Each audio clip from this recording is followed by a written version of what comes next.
శ్రీమాత్రే నమః. అందరికి నమస్కారం అండి. ఈరోజు మనము సింహరాశి వారి యొక్క జాతక ఫలితాల గురించి తెలుసుకోబోతున్నాము. సింహరాశి వారికి జూన్ 9, 10, 11 తేదీలలో వీరి యొక్క జాతక ఫలితాల గురించి తెలుసుకోబోతున్నాం. అయితే సింహరాశి వారు ఎవరైతే ఇప్పుడే కొత్తగా మా ఛానల్ చూస్తున్నారో దయచేసి ఛానల్ సబ్స్క్రైబ్ చేసుకొని వీడియోకి లైక్ చేసి సపోర్ట్ చేయడం మాత్రం మర్చిపోకండి. అలాగే ఈ యొక్క వీడియోను స్క్రిప్ట్ చేయకుండా చివరి చూసినట్లయితేనే మీకైతే పూర్తిగా అర్థమవుతుంది. ఈ 3 రోజుల్లో మీ యొక్క రాశి ఫలితాల ప్రకారము మీకు ఎటువంటి శుభవార్తలు రాబోతున్నాయి, ఎటువంటి అంటే ఏ విధమైన శుభ అశుభ పరిణామాలు మీ జీవితంలో రేపటి చోటు చేసుకోబోతున్నటువంటి పూర్తి అంశం గురించి తెలుసుకుందామండి. మరి వీడియోని ఎక్కడ కూడా స్క్రిప్ట్ చేయకుండా చివరి చూడండి, అప్పుడైతే మీకు పూర్తిగా అర్థమవుతుంది. మరి ఇంకా ప్రతి ఒక్కరు కూడా సమస్య ఉంటూనే ఉంటుంది. సమస్య లేని వారంటే ఎవరు ఉండరు కదండి. అంటే ప్రేమ, పెళ్లి, ఉద్యోగం, వ్యాపారము, ప్రేమించి మోసపోవటము, నాగదోషము, సంతానం లేకపోవటము, భార్యాభర్తల మధ్య గొడవలు, ధనం నిలకలు లేకపోవటము, రాజకీయము, మీ మీద ఎవరైనా చెడు ప్రయోగాలు చేయటము, ఇలా ప్రతి ఒక్కరు కూడా సమస్య ఉంటూనే ఉంటుంది. అయితే ఎక్కడెక్కడికో వెళ్ళి జ్యోతిష్యం చెప్పించుకొని నిరాశ చెంది ఉంటే ఒక్కసారి మన గురువు గారిని కాంటాక్ట్ అవ్వండి. మన గురువు గారి పేరు వచ్చి సీతారామరాజు గారు అండి. మీరు సంప్రదించిన ఫోన్ నెంబర్ 9959509193. ఫోన్ ద్వారా జ్యోతిష్యం చెప్పబడను. స్త్రీ పురుషులకు ఎటువంటి సమస్యలున్నా నమ్మకంతో ఫోన్ చేసి చూడండి, 100% గంటలో పరిష్కారం చూపిస్తారండి. చాలా నమ్మకమైన గురువు గారు, ఒక్కసారి ప్రయత్నించి చూడండి. ఇక ఇప్పుడు వివరాలకు వస్తే కనుక సింహరాశి అనేది రాశి చక్రంలోని 5వ రాశి. ఈ రాశికి అధిపతి సూర్యభగవానుడు. సూర్యభగవానుడు యొక్క అనుగ్రహం అనేది ఈ సింహరాశి వారి మీద పుష్కలంగా ఉంటుంది.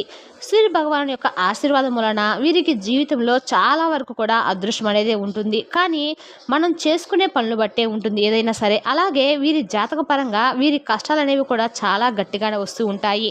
కానీ ఎన్ని కష్టాలు వచ్చినప్పుడు కూడా వీరికి ఆ సూర్యుని యొక్క అనుగ్రహం పుష్కలంగా ఉండటం వలన చాలా వరకు కూడా వీరిని పెద్దగా అయితే ఇబ్బంది మాత్రం పెట్టలేవని చెప్పేసి మనకి ఇక్కడ బ్రహ్మం గారు స్వయంగా చెప్పిన మాట అండి.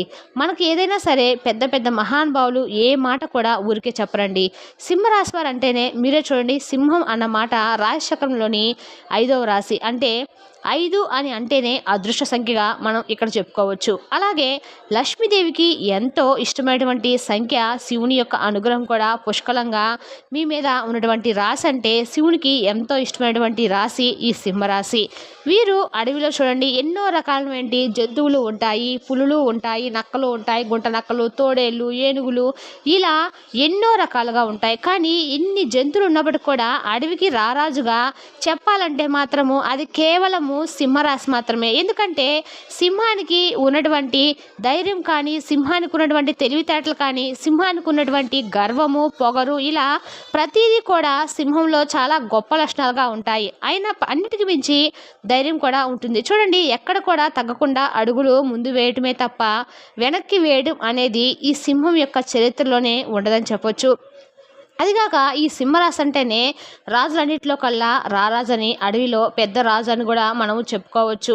చూసే ఉంటారు కదండి, అడవిలో రాజు ఎవరంటే సింహం అని అంటారు. అలాగే ఈ సింహరాశి వ్యక్తులు కూడా చాలా ధైర్యవంతులు. చాలా వీరి వ్యక్తిత్వం గురించి చూస్తే కనుక వీరికి పొగరు, అహంకారము, గర్వము, అందము, వీరికి ముక్కుసుటితనము కానివ్వండి, కోపం విషయంలో ఇట్లా ప్రతీది కనుక మనం పోల్చుకుంటే సింహాలకు ఏమాత్రం కూడా తగ్గరు. ఈ రాశిలో ఉన్నటువంటి పురుషులు కావచ్చు, స్త్రీలు కావచ్చు, ఎక్కడ కూడా తగ్గరనమాట. ఆఖరికి ఈ రాశిలో ఉన్నటువంటి పిల్లలు కూడా ఎట్లా పిల్లలుగా ఉంటారంటే ధైర్యంగా ఉంటారని చెప్పుకోవచ్చు. ఇలా ప్రతిదీ కూడా వారి రక్తంలోనే ఉంటుందని, అన్ని రకాలైన ధైర్యాలు, పొగరు, ఇలా ప్రతిదీ కూడా ఈ రాశి వాళ్ళలోనే ఉంటాయని చూడొచ్చు. అలాగే ఈ రాశి వారు మేము జీవితంలో ఒక మంచి గొప్ప స్థాయికి వెళ్ళాలి, మేము మంచిగా ఎదగాలి అనేటువంటి ఒక తాపత్రయంతో ఎంతో కష్టం ఎంతో చేయడానికైనా సరే వీళ్ళు ఇష్టపడతారు.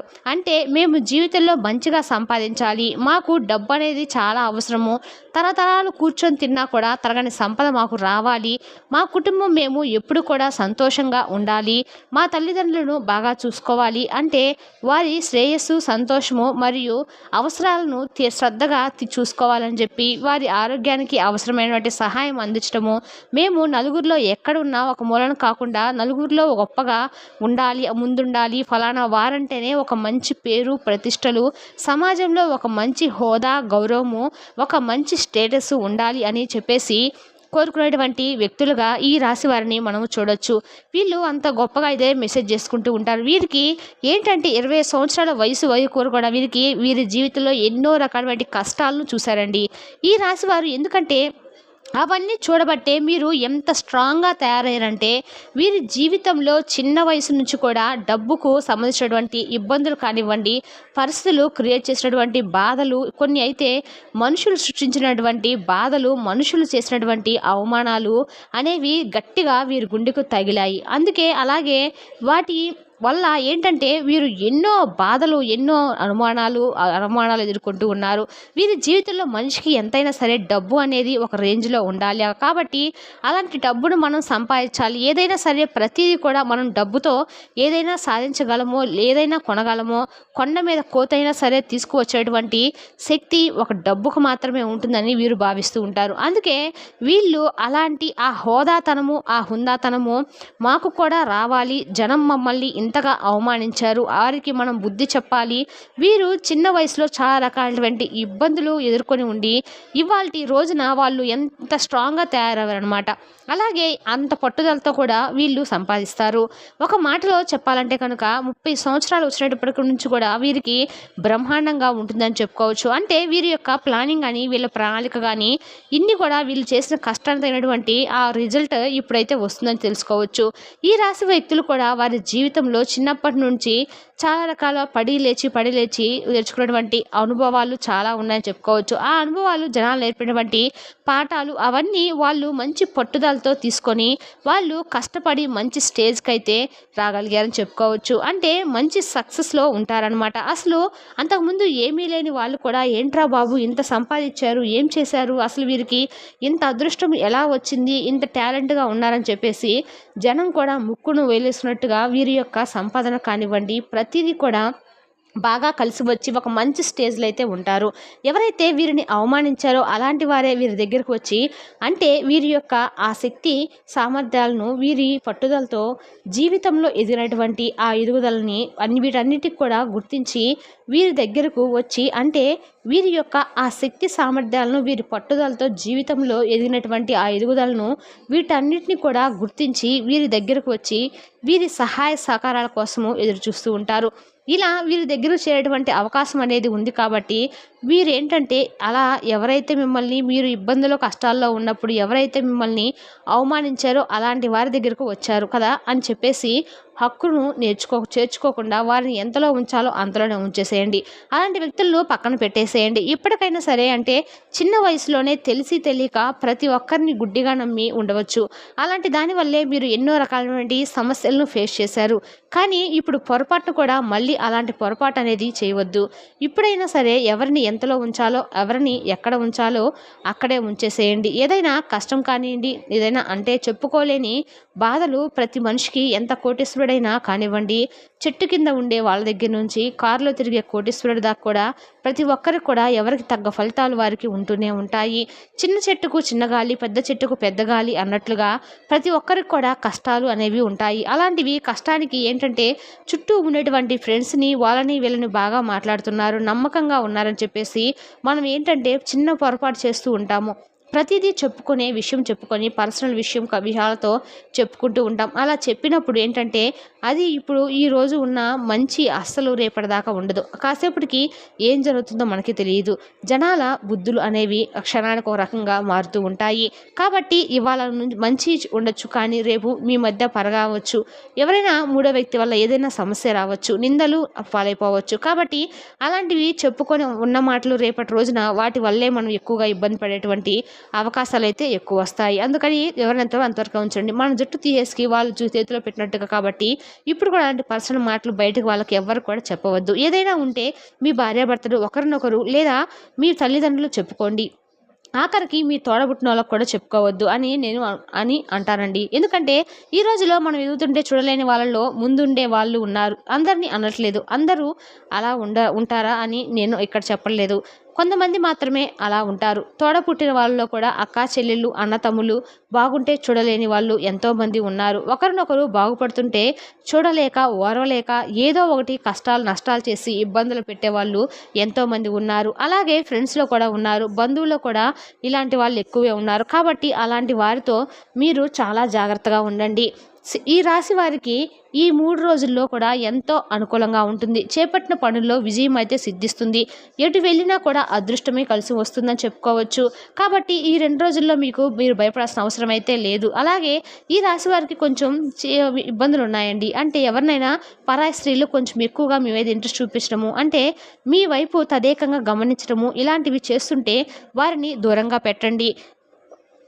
భార్యాభర్తల మధ్య ప్రేమ అనేది తప్పనిసరిగా ఉంటుంది. ఆ ప్రేమ వల్ల ఇంకో చిన్న చిన్న చిన్న గొడవలు వచ్చినా కూడా సంసారం అనేటువంటి సాగరంలో మనము సర్దుకుపోతేనే అది సంసారం అవుతుంది. కాబట్టి చాలా వరకు కూడా మీ ఇద్దరి మధ్య ఉన్నటువంటి మానసిక మనస్పర్ధలు అనేవి తొలగిపోయి మీ మంచిగా ప్రేమగా ఉంటారని చెప్పేసి మనం ఇక్కడ క్లియర్‌గా చెప్పుకోవచ్చు. ఇక ఈ కోట్ల ఖజానా అని చెప్పుకున్నాం కదా! అది ఏంటంటే రావి చెట్టు గురించి మనందరికి తెలిసిందేనండి. రావి చెట్టు మహిమ మామూలుది కాదు. రావి చెట్టును మనం సాక్షాత్తు దేవతా వృక్షంగా పరిగణిస్తూ ఉంటాము. ఈ శ్రీ మహావిష్ణువు స్వరూపంగా చెప్పుకుంటూ ఉంటాము. అంతేకాకుండా ఆ పరమశివునికి ప్రీతికరమైనటువంటి చెట్టు అనమాట. ఈ చెట్టు దగ్గర మీకు కోట్ల ఖజానా అయితే లభించబోతుందని చెప్పుకోవచ్చు. కోట్ల ఖజానా అంటే చెట్టు దగ్గర కోట్లు దొరుకుతాయని కాదండి. ఆ చెట్టు దగ్గర మీరు ఈ చిన్న పని చేస్తే కనుక ఖచ్చితంగా మీరు జీవితంలో కోట్లు సంపాదించుకునే అవకాశం అనేది ఉంటుంది. మూసుకుపోయినటువంటి ధనద్వారాలు తెరుచుకుంటాయి. 4 దిక్కుల నుండి ధనము దూసుకురావటానికి మీరు ఇంకా మంచి సక్సెస్లోకి ఎదగటానికి అవకాశం అనేది వస్తుంది. అలాగే రావి చెట్టుకు శాస్త్రాల్లో కూడా మనం చెప్పుకుండా పోతే ఎంతో పెద్ద పేరైతే ఉందండి. కాబట్టి అలాంటి రావి చెట్టుకు దగ్గర మనం చిన్న పరిహారం చేయాలి. మీరు ఉదయాన్నే లేచి శుచిగా స్నాన కార్యక్రమాలు పూర్తి చేసుకొని తలస్నానం చేసేసి మంచిగా ఎరుపు లేదా తెలుపు లేదా పసుపు రంగు లాంటి బట్టలు అనేవి మీరు ధరించి రావి చెట్టు దగ్గరకు ఒక గ్లాసుడు పాలను తీసుకొని వెళ్ళాలి. ఈ పరిహారము వచ్చేటప్పటికి సోమవారం కానివ్వండి, శుక్రవారం కానివ్వండి, శనివారం కానివ్వండి, ఈ 3 రోజుల్లో ఏ రోజైనా చేసుకోవచ్చును. అలా తీసుకువెళ్ళేసి ఆ చెట్టుకు కాస్తంత పసుపు, కుంకుమ బొట్లు పెట్టేసి, ఒకవేళ మగవాళ్ళు అయితే కుదరలేదనుకోండి, మామూలుగా అయినా సరే ఆ చెట్టుకు ఒక గ్లాస్ పాలను పోసేయండి. అలా ఆ పాలను పోసేసి చెట్టును తాకి చెట్టు చుట్టూ 11 ప్రదక్షిణలు చేయాలి. అలాగే ఆ చెట్టును తాకినప్పుడు మీరు ఏంటంటే ఓం నమో నారాయణాయ నమః అని చెప్పేసి ఆ మంత్రాన్ని మీకు అవకాశం ఉంటే ఆ చెట్టు దగ్గరే 10 లేదా 15 సార్లు కానీ కూర్చొని 15 సార్లు కానీ జపించండి. మనసులో స్మరించుకోండి. అలా చేయటం వల్ల మీకున్నటువంటి అన్ని రకాల దోషాలనేవి తొలగిపోయి పట్టిందల్లా కూడా బంగారం అయితే అవుతుంది. చాలా చాలా పవర్ఫుల్ పరిహారం అండి. ఇది చేయటం వల్ల మీకున్నటువంటి దోషాలు, కష్టాలు ఏమైనా సరే తొలగిపోతాయి. మరి శనిశ్వరుడి అనుగ్రహం అనేది మీకు కలుగుతుంది. మీకు ఏలినాటి శని ప్రభావం ఉంది కాబట్టే మీరు ఈ కష్టాలను పడ్డారు. ఇంక నుంచైనా మీకు స్వస్తి పలకండి. ఈ సింహరాశి వారికి 3 రోజులు చాలా కలిసి వస్తుందని చెప్పుకోవచ్చు.